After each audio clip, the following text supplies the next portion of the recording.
to share the screen. Good afternoon. Good afternoon. Thank you, Winnie Lark, especially Caitlin and Allison for helping host this and for providing the opportunity for you to get a feel for correctional librarianship. And we are broadcasting today from the Collins Public Library. It's one of the Buffalo and Erie County Public Libraries. I have included a packet that I'm fairly sure that someone sent out. Caitlin? Yes, okay. Today's topics will include my journey, an intro into the Department of Corrections and Community Supervision. Next slide. A bit about senior librarians. Some community analysis and collection development tips to purchase, to purchase materials for the libraries, not just whodunits and you'donits. A little attempt at a joke. I have a senior librarian from Collins Correctional who will talk to you candidly today, followed by programming in a prison, reentry into our neighborhoods and communities, and a summary of what you could get if you were a correctional senior librarian. Let me tell you about my journey, my story. Next. In 1997, I lost my job as a training general manager at a large food service corporation. I trained managers to have their own restaurants while running a flagship restaurant of my own. But lo and behold, the whole franchise closed all over Western New York. I was without a job. But one day I saw an ad in our hometown penny saver for a library manager. And I thought, oh, well, I'll try it. I'll see if I can do that. I can manage. But and it was part-time. It was 35 hours a week. My degree in business management and liberal sciences fit in perfectly. I had no idea what I was in for, but slowly realized that working for the Buffalo and Erie County or any library was my calling. I read every policy, every book, everything I could read that I could get my hands on once I became the contract library director in the North Collins Public Library. I kept learning and I began working on a new location because the one that we were in was just too small. It was a 950 square foot carriage house. And it also doubled as the Historical Society location. I fundraised, I applied for grants. I worked with the town board, the village board, and the library board, and also with Buff and Erie County. And lo and behold, a 5,000 square foot building was built. And it wasn't easy, it wasn't lo and behold either, it wasn't magic. It was a lot of work.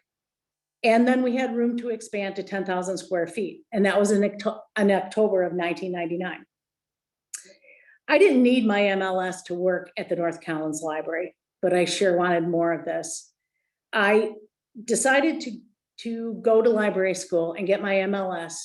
And in September of 2002, I got my MLS from UB. In the coming years, I worked part-time as a virtual librarian downtown in the Buffalo Library and maintained my position as the contract library director in North Collins. In 2006, the state decided to announce the senior librarian test. I took it because I thought, well, that looked really kind of good. All the benefits that they said that were in there and whatever. I scored 100 on the test. And in January of 2007, I sadly left my employ of the North Collins Library. I tried to do both for 5 months, but it didn't work out that way. It was just too much work. So I settled on a medium security prison, the Leone Correctional Library. That's where I began my correctional librarianship in New York State. I would like to go back a little bit in time and tell you about walking into a correctional facility, something that I never would have dreamed of. In fact, my mom said to me when I got the job after I'd been working, a little bit, my mom said, do you really need a job that bad? And my dad said, leave her alone, it's a state job. So the rest is history then. So in 2007, let me tell you what happened that year. Every day pretty much was close to the same day. I would park my car, turn off my cell phone, and leave it in my locked vehicle.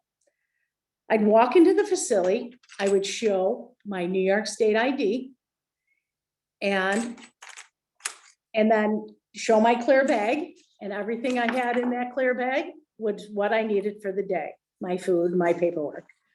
Then I would get my keys and an alarm, if applicable. Some facilities do not have alarms.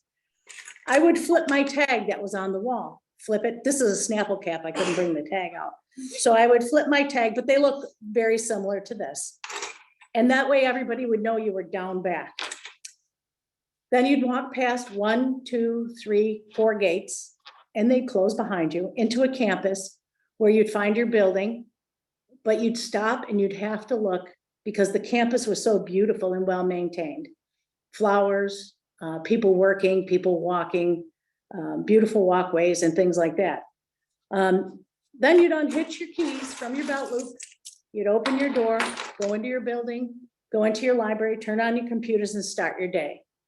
And the rest I will tell you about in a little bit. But I want to tell you that you pass probably 10 or so numerous corrections officers, other civilians looking at their lessons plan, maybe drinking their coffee, talking to each other, starting their day.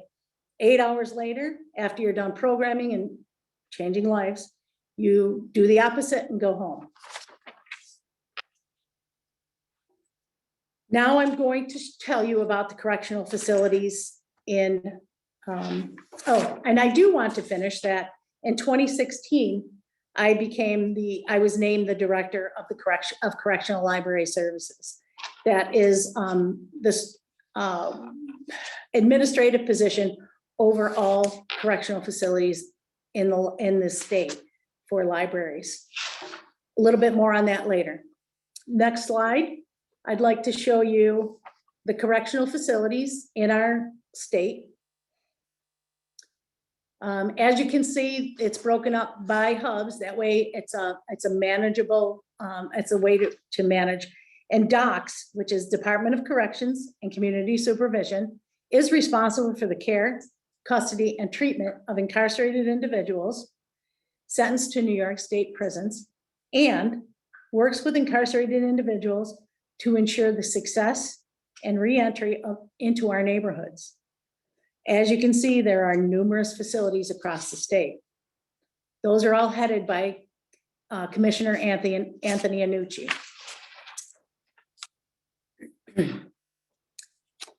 Next slide. The first New York prison opened in Newgate, New York in 1797.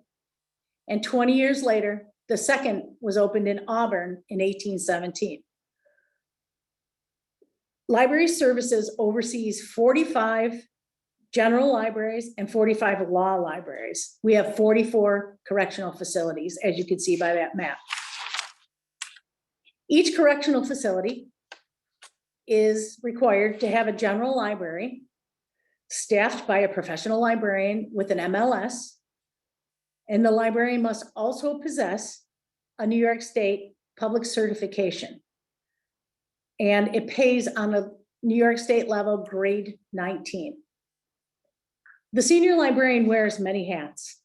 As a library manager, who is the administrator and the department head, usually when the library has no patrons, but also when the library has patrons, they are the reference librarian and both the department head. So basically, they run the whole program.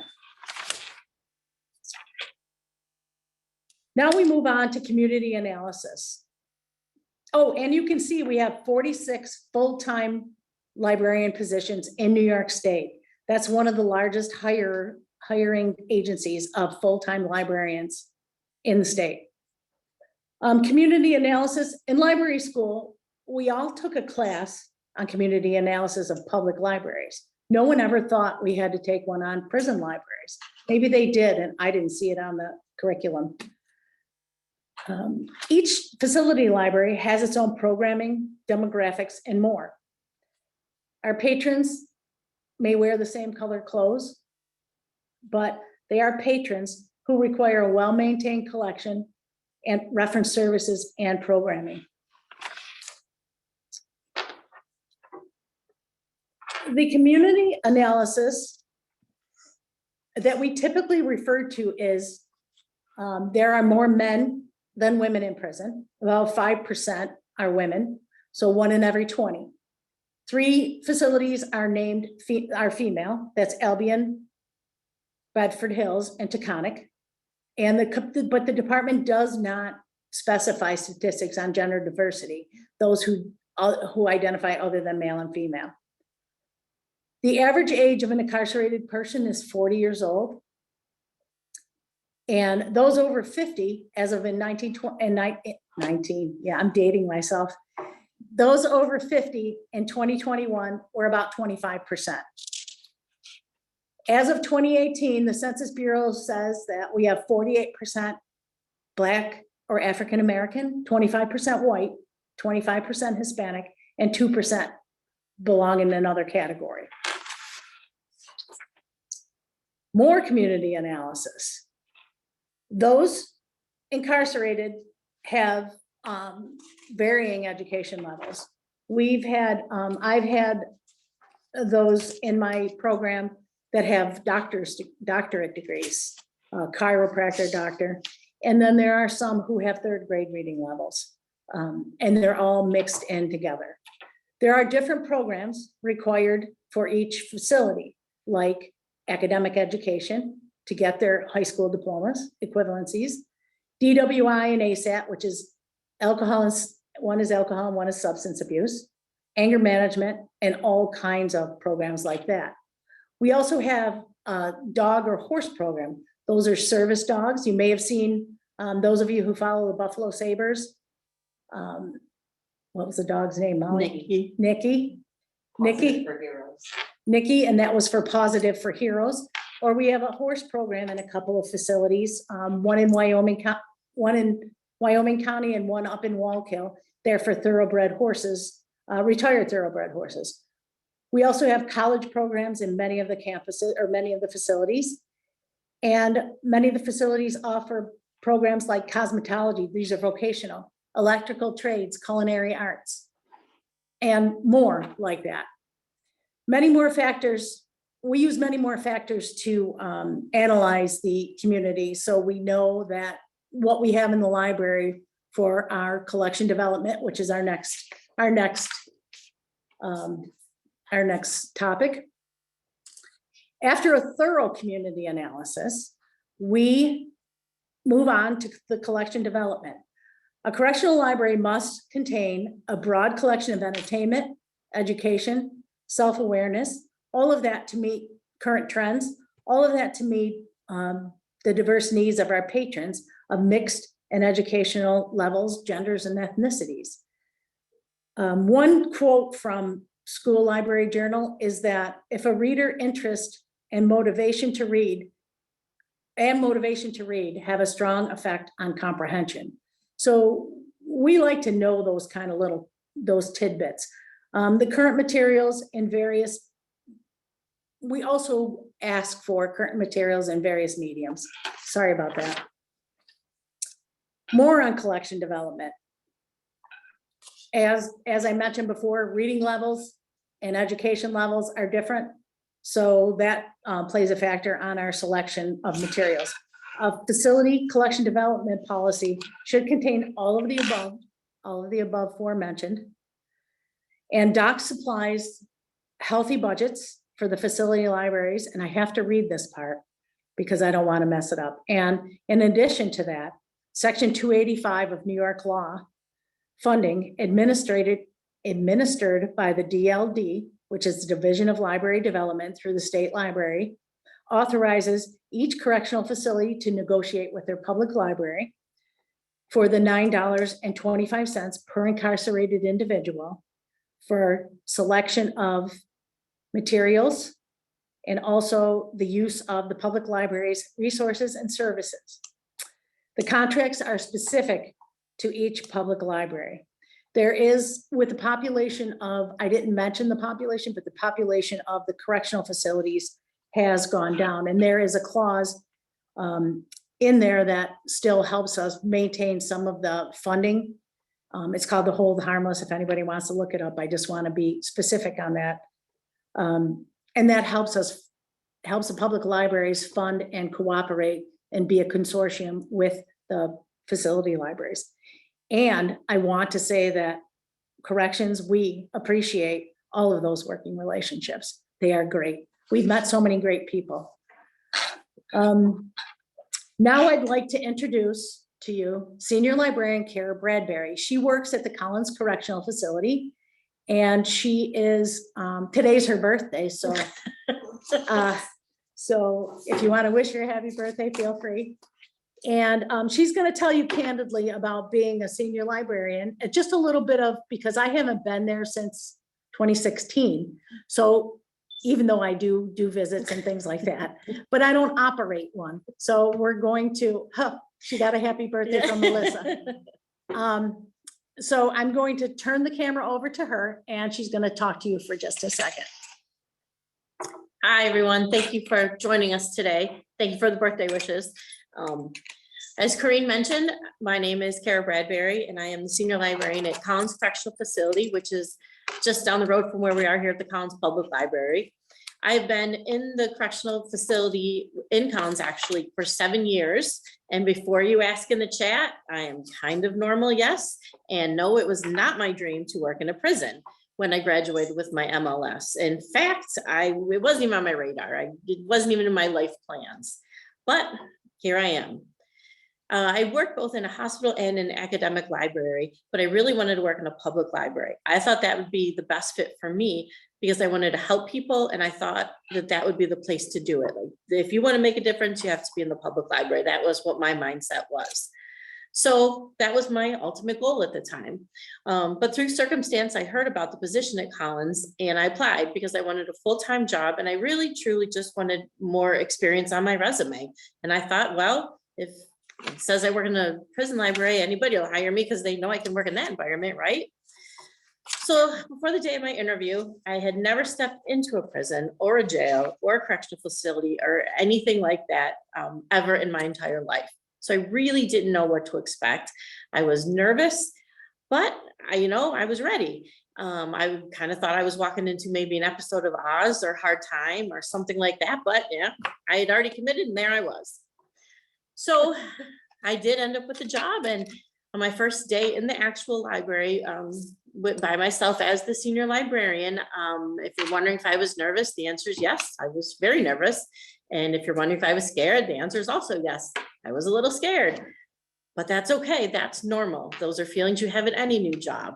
But the days passed and I started getting more confident in both in my job and both in myself and in my ability to work in the prison library. And before I knew it, I was enjoying it. And it wasn't long that the Incarcerated Individual Liaison Committee had mentioned that the incarcerated individuals were noticing and they were appreciative of the changes, the positive changes that I was making in the library. And that really, that meant I was doing a good job. And it was then at that moment that I knew that I could both help and make a difference right where I was in a place I'd never thought I'd be. Correctional librarianship encompasses many, many different facets, as Corinne mentioned, and the senior librarian is responsible for all of them. I do collection development, I do library design, I catalog, and I even occasionally shelf read.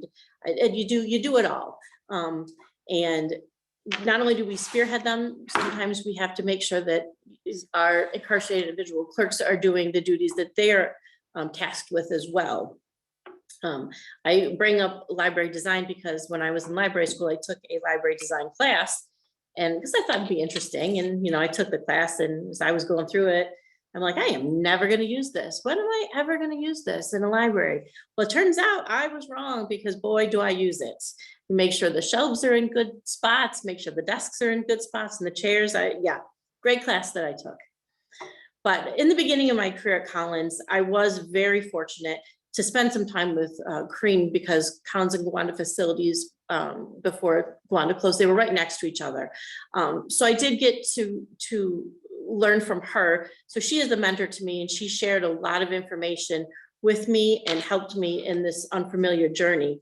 When I went and I had gone to her facility to visit her, and I saw her attitude and the rapport that she had, not only with the incarcerated individuals, the patrons, the clerks, and the staff. I realized that this was a job that I could do, and I could do this job well.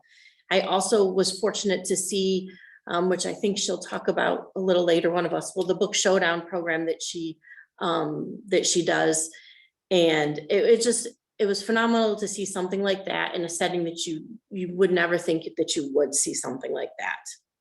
So I offer to you guys, if you're interested in a job with Docs as a senior librarian, and there is an opening where you live and you apply and you get the job, then I would be more than happy to work with you and pass that information along to you as you begin to also do your time in a correctional facility.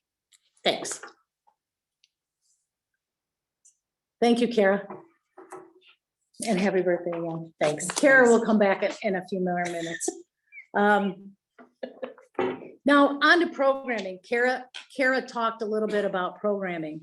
And I'd like to tell you a story, and it's going to take just a second or two.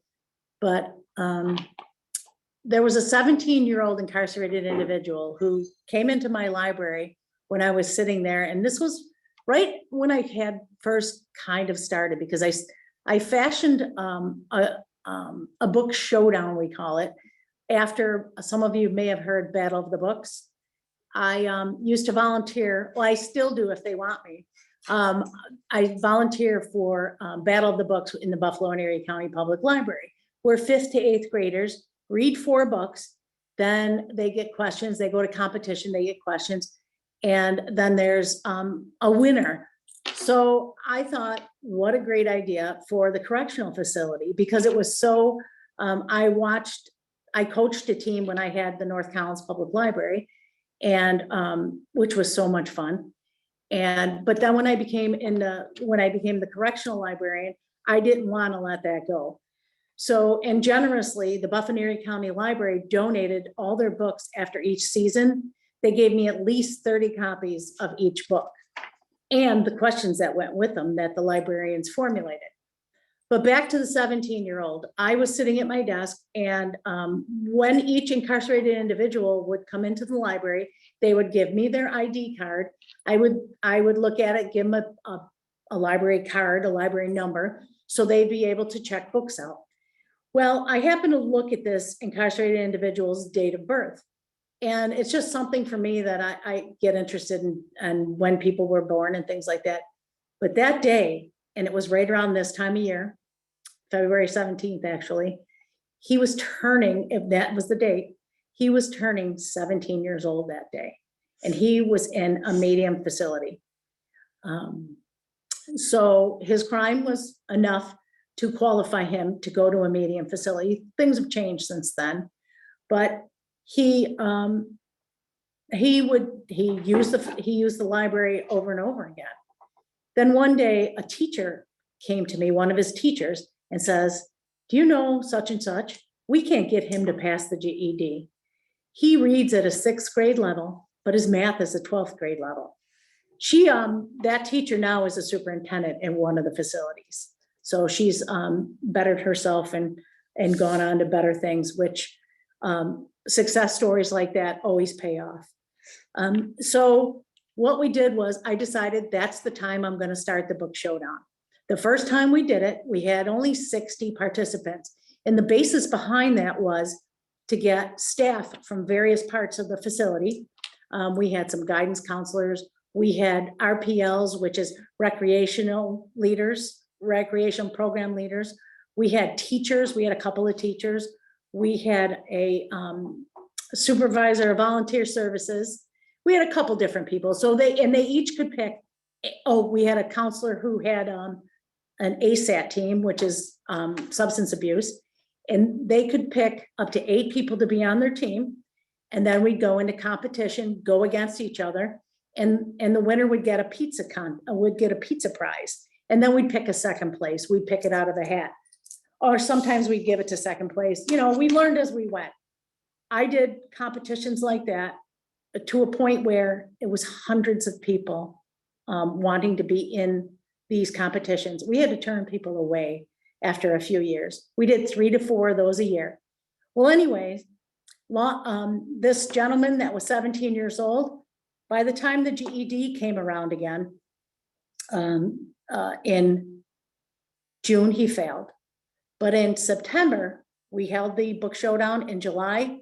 In September, he was a 12th grade reading and a 12th grade math. So we found, and all the books that we use, and we still use to this day, Cara carries all the books that I passed on my collection to her, and Buffalo and Erie County still contributes, but they're all young adult books because good readers can read up, but bad readers can't. Wait, it's the opposite way. Good readers can read down, but bad readers can't read up. So that was a beautiful success story from a program that changed someone's life. And the second story is, and I'll tell you this one quick.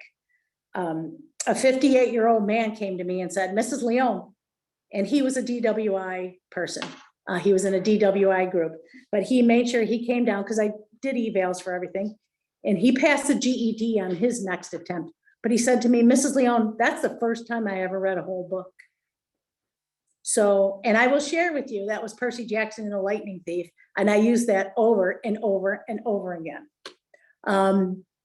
I'd like to pass this on back to Cara, who will tell you a little bit more about programming. And here you go. Okay, so the book showdown, just a little bit of background. We started that at Collins a couple of years ago, and with any program, and I know if any of you have ever worked in a public library, a lot of times your first go around isn't easy, and it wasn't, I'm not gonna lie. It was hard to get participants. Well, what is it? Why do I have to read books? What do we do? What are, what are the prizes gonna be? What are we gonna get? And it was tough. So, we went through it, and we had probably, I'd say maybe 50 incarcerated individuals participate.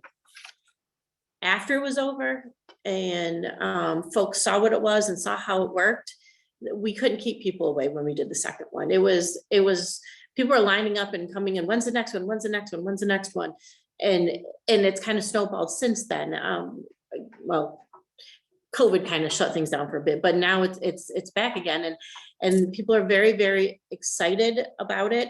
They want to do it, and not only are the incarcerated individuals excited, it also brings together the civilian staff in a way too, because there's a little bit of competition, like my team's going to be your team this year, and my team's going to be your team, and it turns out nobody beats my team. It's only happened once, so we'll see what happens in the future, but all around that is a wonderful, wonderful program. Some of the other things that I do are, we do memory boards with discussions, we do writing contests. A lot of times the contests that I do with the writing try to get them to think a little bit about something. One of the ones that was real popular was, if you could have one of the following: money, fame, or immortality, which would you choose and why? And I had incarcerated individuals coming into me going, oh, I don't know. I don't know if I can do this one. I don't know what I choose. And I don't know which one is better. I want them all. And I said, well, you got to really sit down and think what matters to you. And they did. And I got a lot of entries. We participate in Free Comic Book Day because just like out on the street, there are incarcerated individuals, many of them love comic books. The manga is popular as well. Every September, we do a 9/11 remembrance where I'll show some documentaries about 9/11. We have a memory board that people are welcome to post their memories of 9/11 just to remember the time and the people. We do dining etiquette, information literacy, public speaking. Every year I do a New Year, New You, which is basically I'll put out displays of books that are, what are you going to work on this year to make yourself a better person? If it's something as easy as, maybe learning how to communicate better, being a better parent, maybe quitting smoking, any of those things. And this year I added a inspirational quote board where there were inspirational quotes that they were free to take with them, and they could also use them as bookmarks.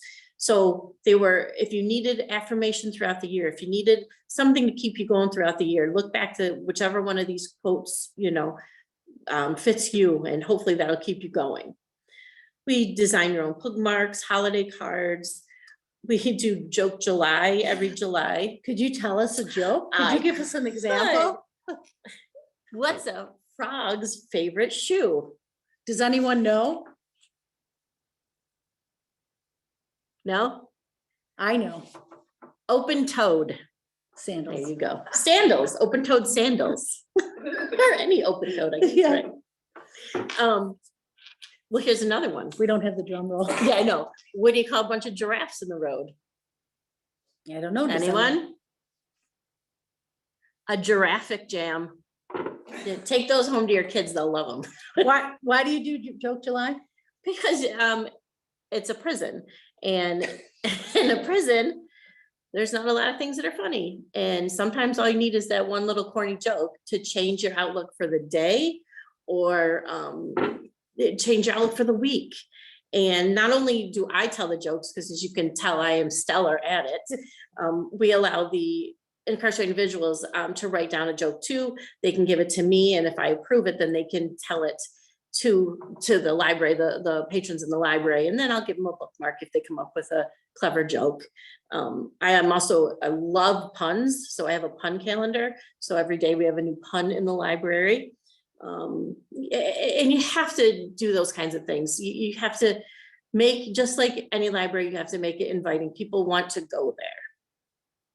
Also, you can bring in speakers, historians or local authors, local comic book artists, anything like that.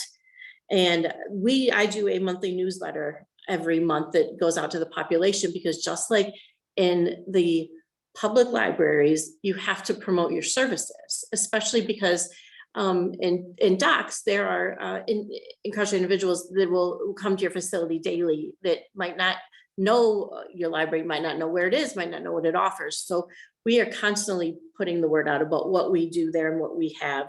So our monthly bulletins have the new books that are coming in, trivia, riddles, facts, recipes, anything that may get the population interested in coming to the library. Because you have to remember, or to understand a prison, it is mundane and routine. Every day, incarcerated individuals wake up at the same time, they get counted, they go to chow at the same time, they go to their programs. It's very routine every day. And so if there's something that the library can do to change that up, or to give them something to look forward to, that's what I try to do. And that's what the library does. I present an open, happy environment for them. And I try to get my programming to kind of fit around that. Like, we're going to do things that will break up your day or your time, to give you at least something that, you might look forward to this week or month. Thank you, Cara. Cara talked about all that programming and things like that. We also have something called Words Travel, which helps with reentry into the community.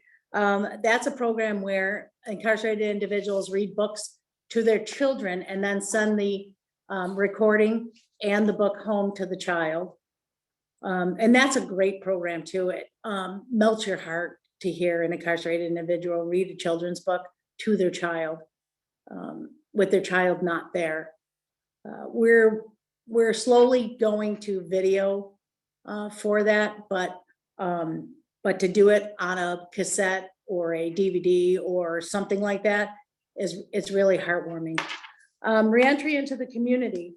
The programs that we do, like Words Travel and things like that, are better. We turn out, in most cases, in many cases, better parents, better spouses, better workers, better neighbors, better patrons, and less recidivism, which you would think we'd want them to stay as job security, but that's not the case. Most people want the reward of seeing someone succeed. It's only human nature. Library program may help to teach all those skills, which are vital to a human being. Go back. The library can supplement other areas of programs in the facilities, because it's a 7-day-a-week program. It's a 7-day-a-week program. I made a schedule I want to tell you about making a schedule for an incarcerated clerk back to reentry. We, and making better workers. I made a schedule for my incarcerated individuals that worked for me, and some of them had never seen a schedule. We had a 7-day-a-week program, so we had to schedule them for 7 days. So some of them had never seen a schedule, much less worked one, followed one. And they had never seen performance evaluations, which we gave them those too. And Cara's got a real quick Yep. comment on that. So Collins is a program jail, so we have a lot of different programs for incarcerated individuals. And so we have incarcerated individual clerks that work in the library, but a lot of times they'll get moved to another program that they have to take. So every clerk that comes to work in the library goes through an entire training process, and I tell them what my expectations of them are. They're just dressed properly, on time, ready to work. I tell them that I treat this just like someone who was your employer on the street would treat you. And I'm trying to prepare them for when they get out and they do get work. And that's what I tell them, and they actually appreciate it. Many of them are very appreciative of that. And listen, I expect you to behave a certain way when you're here. And I expect you, one thing that I cannot stand is when there's someone standing at the circulation desk and nobody's attending to them. And that's one of the things I tell them. We don't want people standing there. Our job is customer service. You make sure that you help them. And so I'm trying to get them prepared for employment on the outside. Thanks. Thank you. And I was the same type of senior librarian as well. That's why I invited her. Next slide, Caitlin. Being a senior librarian in a correctional facility, you find yourself being a mixture of librarianships. You could be a special librarian, an academic librarian, a young adult librarian, a children's librarian, an outreach librarian, and you engage with a large multicultural community with a diverse adult population.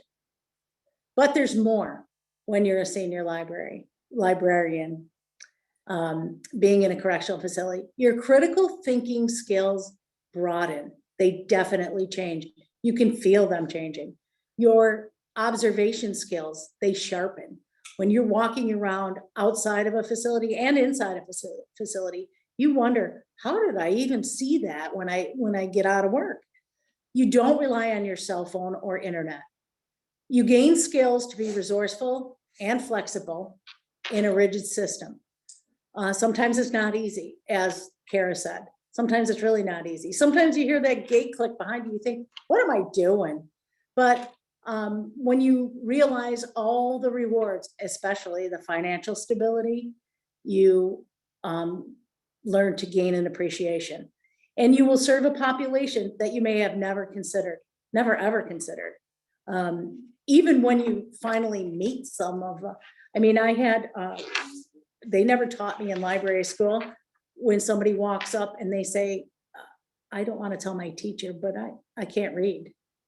So, and you know, sometimes when they know that you're invested in the program and somebody comes up to you and says they can't read, occasionally you have an incarcerated individual you can trust that will not spread that around the facility, and you know. So basically you ask them, do you know the alphabet?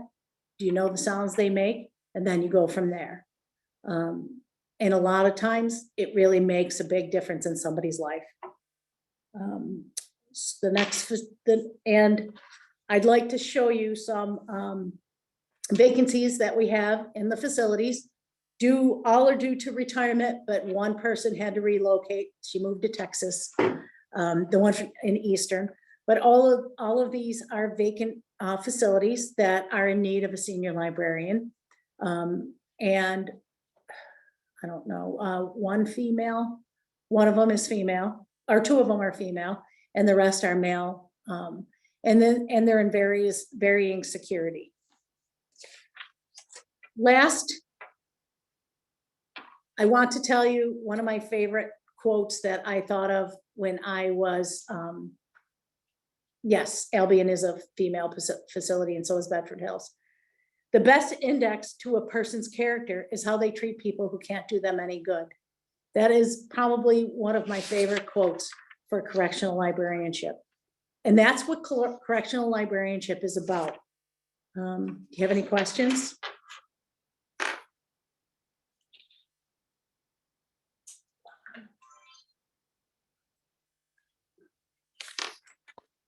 If you have any questions, please feel free to drop them in the chat, or you can unmute yourself. I have a question. Yes.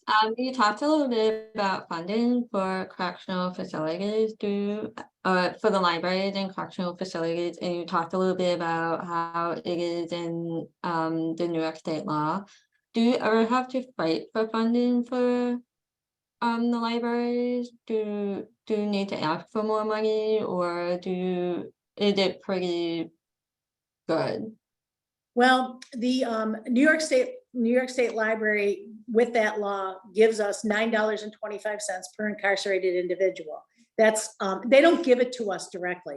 They use that for the library resources. They give us some of it to buy materials, but in the end, all those materials always inevitably they're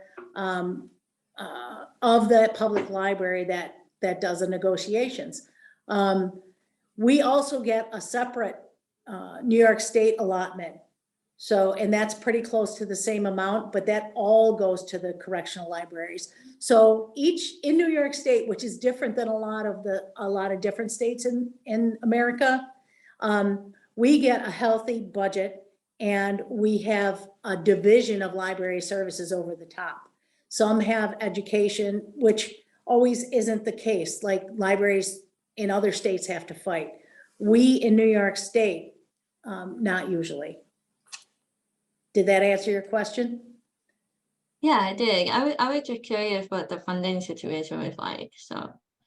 Yeah, actually, that's one of the reasons why I like correctional facilities, is because I didn't have to go out and fundraise and do all that stuff. When I left the public library, I left $56,000 in fundraised money because I wanted to see a glass enclosure on the end of the library, but it didn't work out that way. It didn't, and that was all fundraised money that didn't come from the tax constituents. So, Wow. yeah, there's a lot to it. Yeah, and I was also kind of wondering what kind of materials do you buy for a library and correctional facility? Is it mostly legal material, or is it a mixture of legal and reading materials, or Well, is we it standard? Yeah, we have 45 law libraries, and those are not staffed by librarians. I am the librarian, I'm the overseeing librarian for all of those. And we staff those with the security, but we do have, and I work with counsel's office, I work under 2 deputy commissioners. Most program places only work under 1. And the deputy commissioner I work under for the law library, we have a certain set of books that each law library can have, and they can't have other books. So they're equitable across the state. But the general libraries, because the senior librarians have MLSs and they run those libraries, they choose through their collection development policy what they should have. We recommend that they have their medical books are no less than 2 years old, that they're, and they can choose what medical books they want. And that they're, like their reference books, like encyclopedias, are no more than 5 years old.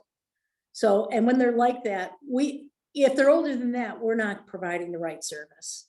So, and they each choose their own materials. And we recommend periodicals for them and that, so.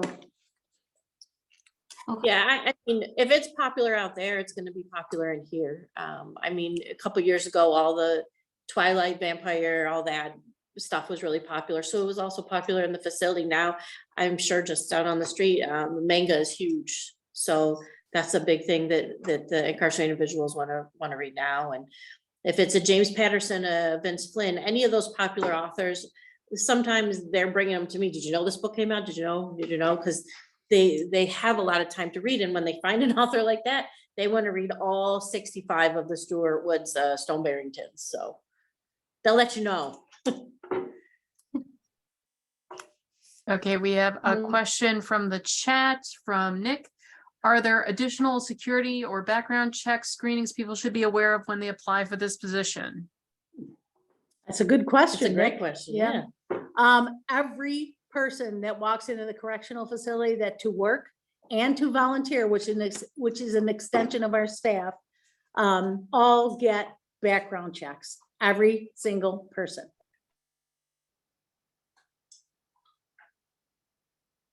Ah, that's a good question too. What? I didn't see it, sorry. Okay, another question, this one from Shannon. Are there books that are restricted? Yes, we have media review, what we call, we have directives for many things. We have hundreds of directives.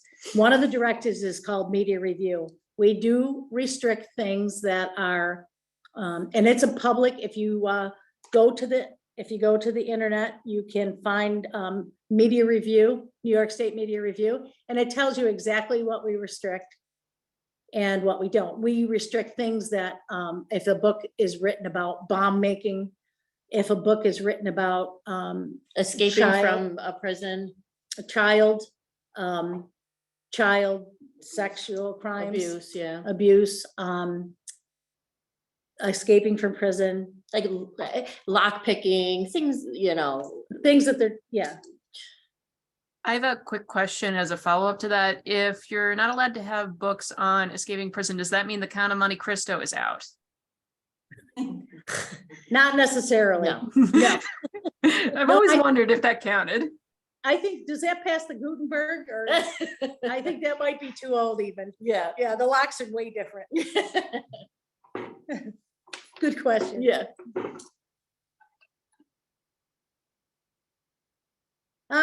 Casey Spark asked, no Shawshank Redemption? They have Shawshank Redemption. That, some individual prisons may say they can't have that.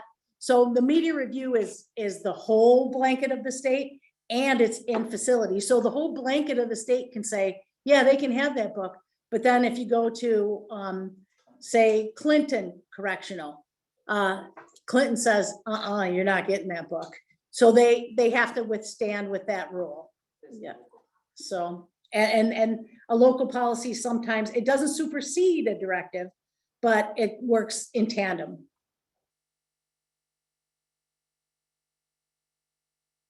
Okay, question from Christine. How often is the civil service exam offered for this position? Is completion of the exam required before applying for it?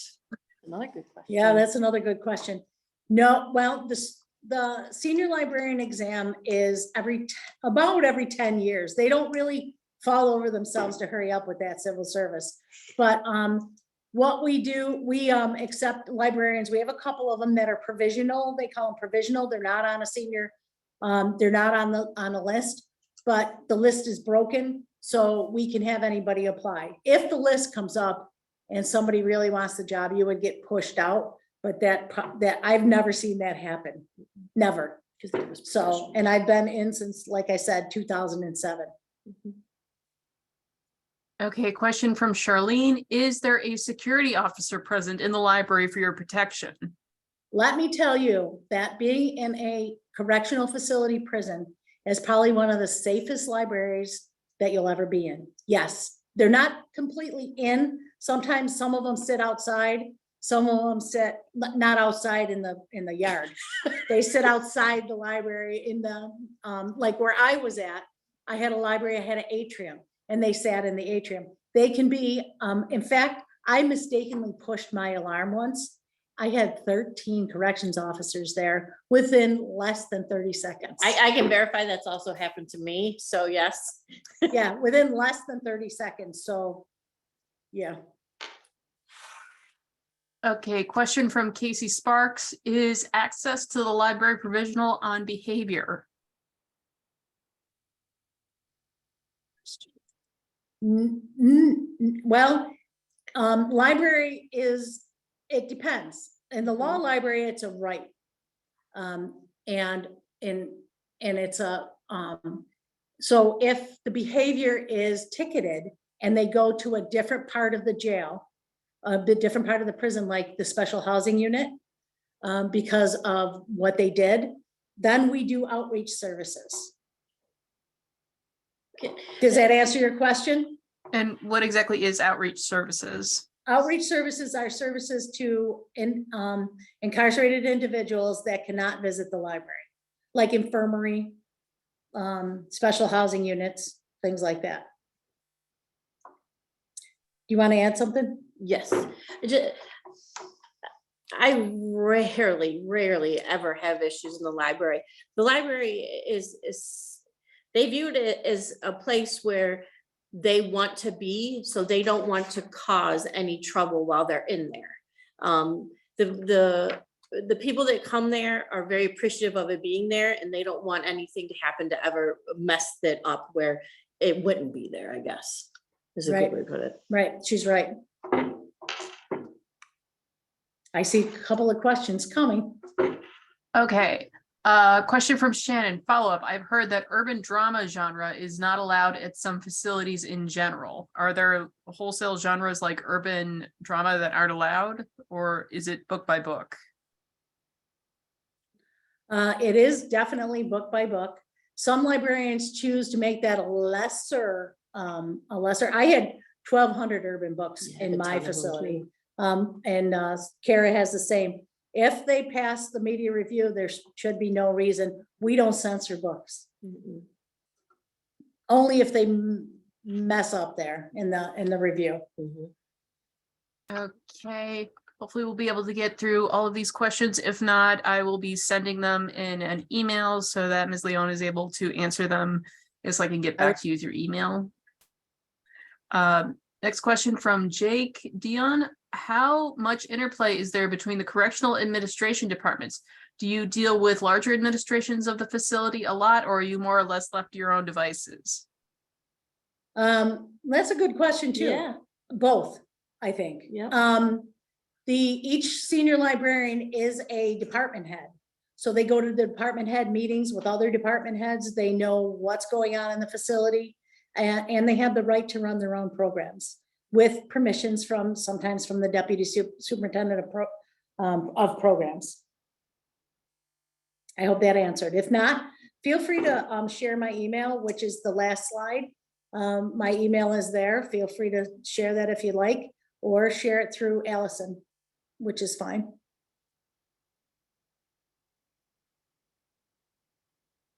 Oh. Okay, question from Shannon. How do you use interlibrary loans, or do you opt to purchase if there is a request for all materials? Both. Both. We use interlibrary loans. That is some of the services that each public library negotiates with the facilities when they do their annual contracts. And we can purchase too. And they can purchase, and you can purchase too.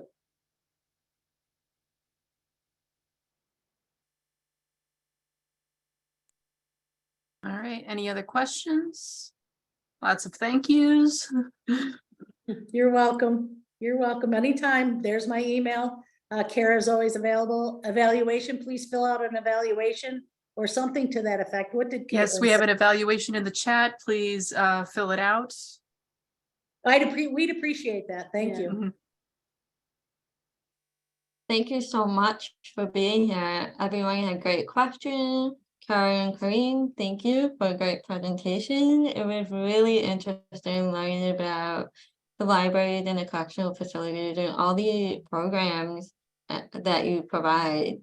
Very fascinating. Thank you. Thank you. Have a good day, everyone. Thanks. Happy birthday, Good Cara. day. Thanks.